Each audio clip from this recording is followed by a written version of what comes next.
With us now is Butch Goring. Hello, and how are you today? I'm well. I'm excited to play the golf course, and because I love golf, but I'm also excited just to help this particular charity. I was out in the front, and all the young people, girls, guys, are all playing hockey. So it's always fun to help out in any way you can. And when John was here, he saw your hat, and he said, "Hey, nice hat, right?" Let's talk about that.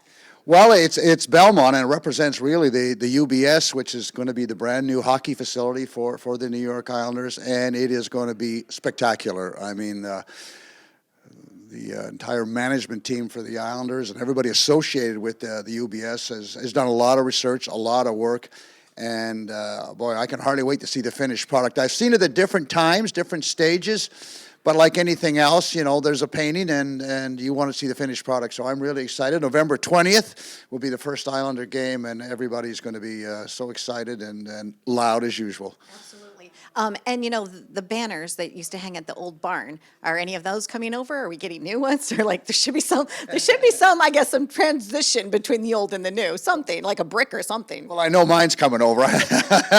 No, Is it in the trunk of your car right now, Butch? That's what I want to know. they're all coming over, the Stanley Cup banners and all the Hall of Famers that the Islanders have, and so they'll all be flying high in the toy department, as I like to say, at the UBS. So that'll be a reminder of all the fans, all the great players that have played there, and it's a reminder for us who are fortunate enough to have their numbers retired or their banners up there. It's always a great memory. I can't touch this, but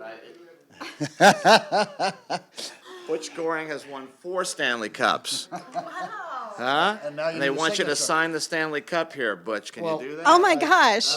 I'm honored to witness this. This is like a cool moment. I'm going to start crying. Butch, you won 4 Stanley Cups for the Islanders, and you won the Conn Smythe for being the most valuable player in the Stanley Cup. And when he retired, he was the 26th highest scorer in the National Hockey League. Why he's not in the NHL Hall of Fame is beyond me. And we should lobby to get you in because you are an iconic member of the New York Islanders. Well, thanks, bosses. He's my PR guy too. Well, I just complimented him on his cap and said, "Hey, John liked your cap." So, you guys, this is such a great moment. Thank you for letting me be part of it. We love your show. Oh, thank you. Gosh. No, Hey. it's always fun to be part of just to see the Stanley Cup again, and it brings back a flood of memories back from, when we were a dynasty back in the early 80s. And, of course, we're trying to bring another Stanley Cup back to the Islanders, and they've been so close, have they not? So close. Absolutely so close. And I grew up in St. Louis, so when the Blues won a couple of years ago, it was like, and they're like singing Gloria and everything like that. It was an interesting moment for me because now I've lived in Long Island so much that I love the Islanders too. So great hockey knows great hockey. Absolutely, and we're excited about watching the Islanders play this year with Lou Lamoriello and of course Coach Trotz and his entire staff. They've done a marvelous job. I mean, a complete turnaround really for the organization over the last 3 years, and each and every year they seem to get a little closer to being able to hoist that Stanley Cup. So perhaps in the inaugural season of the brand new facility at UBS, that they'll be parading around with that Stanley Cup, and there couldn't be a more fitting end to the first season. As an announcer now, like in doing the games and things like that, do you find like funny moments that'll just like make you just laugh and fall off the floor? Because I mean, being a player and then talking about hockey, it's like you kind of know what's happening before it happens. Yes, I've been fortunate to work about 12 years now with MSG Networks, and it's been a great experience for me, and it allows me to be with the young people in the hockey world. And yeah, you do see a couple of crazy things every once in a while. I remember a couple of years ago when Varlamov went sliding about 60 feet after the Isles scored an overtime goal, and you have to laugh at that. And then just some of the antics, some of the things that go on, but it's a lot of fun, and I have a lot of fun doing the games, and I usually have people either laughing with me or who knows, but it's all fun. It's great.